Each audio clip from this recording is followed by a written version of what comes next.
সুন্দর ছোট্ট গ্রামে দুই বোন বাস করত। বড় বোনের নাম ছিল মেঘলা আর ছোট বোনের নাম ছিল বৃষ্টি।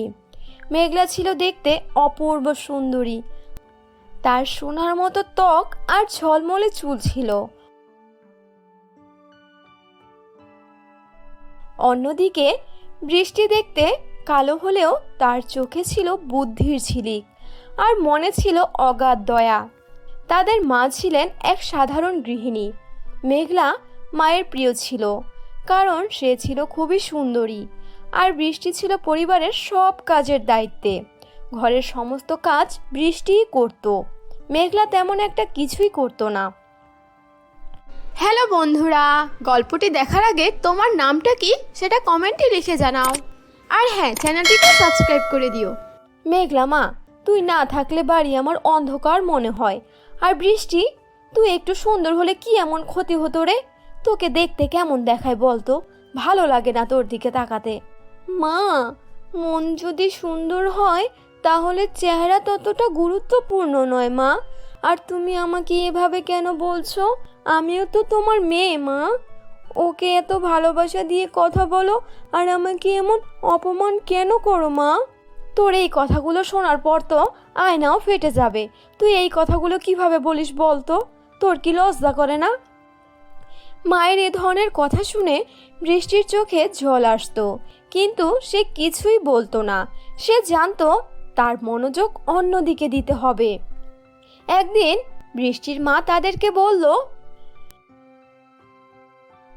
তোদের বিয়ের বয়স হয়েছে, আমি রাজ্যের সেরা সেরা পাত্র খুঁজে আনবো তোদের জন্য। দেখি কে বিয়ে করে তোদের। তোদের জন্য আমি ভালো ছেলেই দেখব।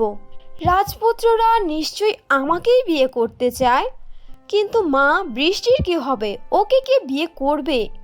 ওর গায়ের রংটা দেখেছো? কি কুৎসিত দেখতে। আমার কপালে যা লেখা আছে সেটাই হবে। আমাকে নিয়ে তোদের এত চিন্তা করতে হবে না। আমাকে আমার রাস্তায় ছেড়ে দে। হয়েছে হয়েছে, তোর এত বড় বড় কথা বলতে হবে না। একটু সুন্দর হওয়ার চেষ্টা কর। আমি ছেলে পক্ষ খুঁজতেছি, দেখি কোনো ভালো ছেলে পাই নাকি। মা মেয়েদের বিয়ের জন্য রাজ্যের নানা স্থানে খবর ছড়ালেন। এক রাতে মেঘলা আর বৃষ্টি ঘুমিয়ে পড়ল। ঘরটি হঠাৎ জাদুর আলোয় ভরে উঠল। দুটি পরী সেখানে হাজির হলো। এই দুই বোনকে দেখে বোঝা যায় চেহারা আর মন কখনোই এক নয়। চল আমরা দুজন এদের পরীক্ষা নেই। হ্যাঁ রে, তুই ঠিকই বলেছিস। চল তাদের স্বপ্নের জগতে নিয়ে যাই আর দেখি কে পরীক্ষা উত্তীর্ণ হতে পারে। পরীরা মেঘলা আর বৃষ্টিকে জাদুর স্পর্শ দিয়ে দুই আলাদা স্বপ্নের জগতে নিয়ে গেল। মেঘলা একটি সোনার রাজ্যে এসে পড়ল। চারপাশে ঝলমলে রত্ন, রূপার গাছ আর সোনার মাটি। আহা, এত ধন দৌলত! এগুলো তো মনে হচ্ছে সব কিছুই আমার। আমি এখন থেকে পুরো বিশ্বের সব থেকে ধনী মেয়ে। আমার যে কি ভালো লাগছে! আমি আজকে অনেক খুশি। হঠাৎই এক বৃদ্ধা সামনে এসে সাহায্য চাইল। মা, আমি খুবই ক্ষুধার্ত, আমাকে কিছু খেতে দিবে? আমি ক্ষুধার জ্বালায় ঠিকভাবে দাঁড়াতেও পারছি না মা, আমাকে একটু সাহায্য করো। তোমার মতো গরিব মানুষের জন্য আমার সময় নেই। আমার ধন সম্পদ নিয়ে আমি ব্যস্ত। যাও তো এখান থেকে, আমাকে বিরক্ত করো না। এরপর বৃদ্ধা মন খারাপ করে সেখান থেকে চলে গেল। মেঘলা সোনার পাহাড় থেকে রত্ন নিতে গেলে সেগুলো পাথরে পরিণত হলো। মেঘলা হতভম্ব হয়ে গেল। অন্যদিকে বৃষ্টি একটি শুকনো মাঠে এসে পড়ল। গাছগুলো শুকিয়ে গেছে আর আশেপাশে সব কিছু নিঃসঙ্গ। হঠাৎ এক বৃদ্ধা সাহায্য চাইতে এলেন বৃষ্টির কাছে। মা, আমার খেতে একটুও পানি নেই, তুমি কি আমাকে সাহায্য করবে? আমার খেতে একটু পানি দিয়ে দিবে? আমি তো বৃদ্ধ হয়ে গিয়েছি, তাই আমার এত পানি আনার শক্তি নেই রে মা। অবশ্যই আমি সাহায্য করব। এভাবে কেন বলছেন বুড়িমা? আমি এক্ষুনি এখানে পানি ঢেলে দিচ্ছি, তোমার কষ্ট করতে হবে না, আমি সব করে দিচ্ছি। বৃষ্টি দূর থেকে পানি এনে খেতে দিল। গাছগুলো সবুজ হয়ে উঠল। হঠাৎ বৃদ্ধা রূপ নিল এক পরীতে। তোমার মন অনেক ভালো বৃষ্টি, আমি তোমাকে এমন এক পুরস্কার দেব যা তোমার জীবন বদলে দিবে। তোমার জীবনে আর কোনো রকমের দুঃখ থাকবে না।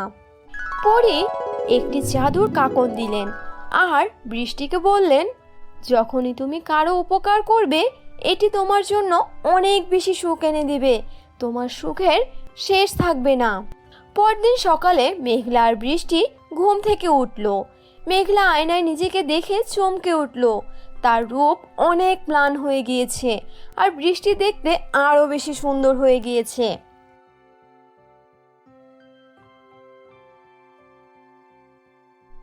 আজ রাজ্যের রাজপুত্ররা আসবেন। কি রে মেঘলা মা, তোর মুখটা এরকম ফ্যাকাশে হয়ে গিয়েছে কেন? আচ্ছা আচ্ছা, এসব দেখার সময় নেই। তাদের জন্য ভালো খাবারের আয়োজন করতে হবে। সবাই মিলে ভালো খাবারের আয়োজন করো। মেঘলা রান্নাঘরে গিয়ে শুধু নিজের জন্য খাবার বানালো। আমার সৌন্দর্যই আমাকে জেতাবে। আমার তাদের জন্য রান্না করার কোনো প্রয়োজন নেই। আমি আমার মতো থাকবো। এই রান্না বান্না আমার দ্বারা হবে না। যত সব। অন্যদিকে বৃষ্টি সবার জন্য সুস্বাদু খাবার তৈরি করলো। রাজ্যের 3 রাজপুত্র তাদের বিয়ের প্রস্তাব নিয়ে এলো। বড় রাজপুত্র মেঘলার দিকে তাকিয়ে বললেন, তোমার চেহারা তো সুন্দর ছিল, কিন্তু এখন এমন মনে হচ্ছে কেন? মনে হচ্ছে তোমার মধ্যে কি যেন নেই, আর চেহারার মধ্যে কেমন একটা ফ্যাকাশে ভাব পড়ে গিয়েছে। এমনটা হওয়ার কারণ কি আমি কিছুই বুঝতে পারছি না। অন্যদিকে ছোট রাজপুত্র বৃষ্টির দিকে তাকিয়ে মুগ্ধ হয়ে বললেন, তোমার মন আর সৌন্দর্য দুটিই অসাধারণ। আমি তোমাকে বিয়ে করতে চাই বৃষ্টি। মেঘলা এসব শুনে হতাশ হয়ে পড়ল। বিয়ের সময় সেই বৃদ্ধা পরী আবার উপস্থিত হলেন। মেঘলা, সৌন্দর্য কিন্তু ক্ষণস্থায়ী। মন যদি ভালো না হয় তাহলে জীবন ব্যর্থ। আর বৃষ্টি, তুমি সুখী হও। তোমার জীবনের সমস্ত দুঃখ কষ্ট দূর হয়ে যাক, আর দুঃখ কষ্ট যেন তোমাকে স্পর্শ করতে না পারে। আমি তোমাকে বরদান দিয়ে দিলাম। পরী বৃষ্টির জন্য জাদুর আশীর্বাদ দিয়ে গেলেন। বন্ধুরা, তোমরা কি মনে করো মেঘলা কেন সুখী হতে পারলো না?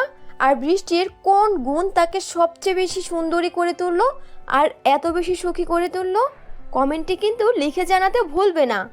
এই গল্পটি যদি ভালো লেগে থাকে তাহলে আমাদের চ্যানেলটিকে সাবস্ক্রাইব করো। আর আরও মজার মজার গল্প নিয়ে আসবো আমরা। আল্লাহ হাফেজ, দেখা হবে নতুন কোনো গল্প নিয়ে।